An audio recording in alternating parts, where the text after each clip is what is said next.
Bonjour à tous et à toutes et bienvenue sur Domotic Dev. Aujourd'hui une vidéo pour vous montrer comment utiliser IFTTT.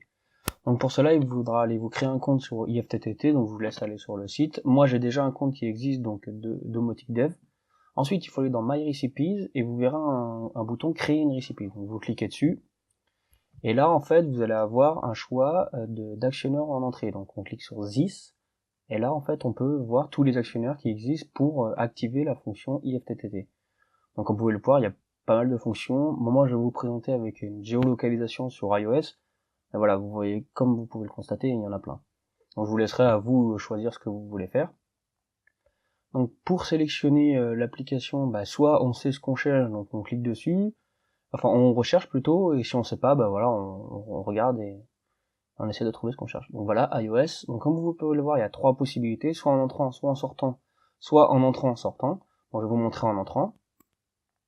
Donc on clique dessus, ensuite on choisit une localisation, donc il faut rentrer une adresse précise. En l'occurrence, j'ai pas spécialement d'adresse à vous présenter, je vais essayer de saisir Paris. Non, voilà, donc en fait comme je vous disais, il faut rentrer vraiment une adresse précise. Bon là c'est aux États-Unis, c'est pas très grave. Je vais juste prendre une localisation un petit peu entre guillemets bidon, mais c'est juste pour vous montrer. Donc voilà, on choisit une zone, comme vous pouvez voir, on peut zoomer, dézoomer. Ensuite on fait créer trigger. Et là, il nous demande de choisir la fonction de sortie, donc ZAT. Donc même principe, comme vous pouvez le voir, il y a encore pas mal de fonctions en sortie qui sont pas forcément les mêmes qu'en entrée, donc on choisit selon ce qu'on veut en entrée et en sortie. Donc comme vous pouvez le voir, il y en a encore pas mal. Mais donc nous, ce qui nous intéresse, notamment pour la domotique, c'est la fonction maker. Donc voilà, elle est ici. Donc quand vous cliquez dessus, la fonction maker, ça vous permet simplement de faire des requêtes HTTP. Donc pour ceux qui connaissent pas les requêtes HTTP, je ferai une vidéo plus tard, mais le principe, c'est qu'en fait, à travers une requête URL, en fait, HTTP, ainsi de suite, vous pouvez commander votre domotique. Donc là, comme vous pouvez le voir, il n'y a qu'une seule possibilité. Et en fait, on fait l'URL. Donc là, c'est HTTP, anti-slash. Et ensuite, là, c'est votre box qui vous donnera la suite. C'est-à-dire que c'est le chemin pour aller sur votre box. Bon, là, je vous donne l'exemple d'une adresse IP locale, et après, on met slash, ainsi de suite. Mais bien sûr, ça, si vous mettez une adresse IP locale, ça fonctionnera qu'en local, d'où l'adresse IP locale. Si vous voulez fonctionner à travers Internet, donc votre IFTTT soit exécutable à distance, il vous faudrait une adresse IP Internet. Je ferai une vidéo plus tard pour vous présenter un petit peu comment paramétrer sa box pour avoir accès à distance à sa domotique. Donc là, il suffit de cliquer sur créer. Et donc là, en fait, il nous fait un petit résumé de la requête complète. On refait créer recipes, donc créer recette. Et voilà, la recette elle est créée. Donc maintenant, ça suffit pas parce que vu que c'est une géolocalisation, il faut aller installer sur son téléphone l'application IF qui est liée à IFTTT, qui permet au téléphone de faire la géolocalisation en fait. Donc voici l'application en question. Donc elle existe bien sûr sur iOS ou sur Android, elle existe sur les deux.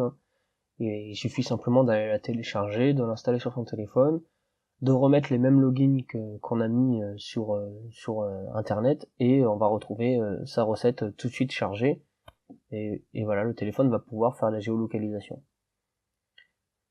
Il y a une autre manière de faire une recette, c'est de pas faire un if, donc c'est-à-dire de pas choisir de ne pas choisir une entrée voilà déjà créée, mais de la faire soi-même. Donc c'est juste un bouton en fait, c'est une application que IFTTT a créée.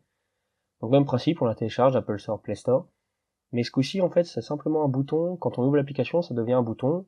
Et on clique dessus et ça fait la recette. Donc en fait, ça fait que l'action en sortie.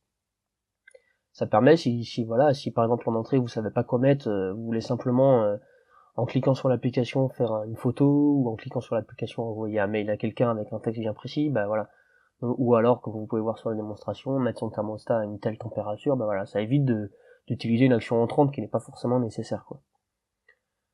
Donc si on retourne sur l'application Android ou iOS, moi en l'occurrence ça sera Android, je vais vous montrer sur un Android, mais c'est la même chose sur un iOS. Donc voilà, on se retrouve sur l'application Android, donc une petite démonstration au début quand vous l'installez, bon ça c'est assez classique chez tout le monde.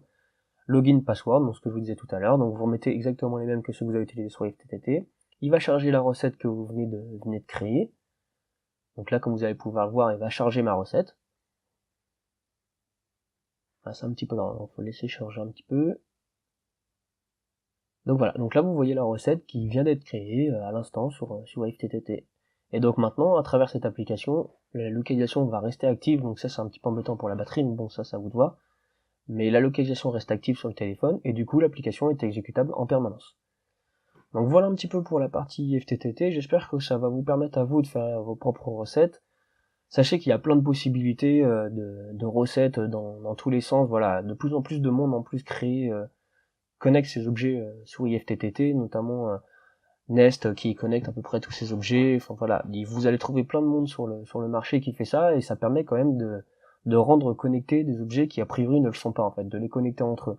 Les montres, qui va faire une photo, vous allez recevoir un mail, vous allez pouvoir créer une action dans l'agenda, enfin ainsi de suite. Donc voilà, j'espère que ça vous a servi. Merci à tous d'avoir visionné cette vidéo. Un pouce en l'air si vous avez aimé. Et pour ceux qui sont pas encore abonnés, n'hésitez pas, je ferai plein de vidéos sur la chaîne, donc n'hésitez pas à rester. Merci à tous et à bientôt. Au revoir.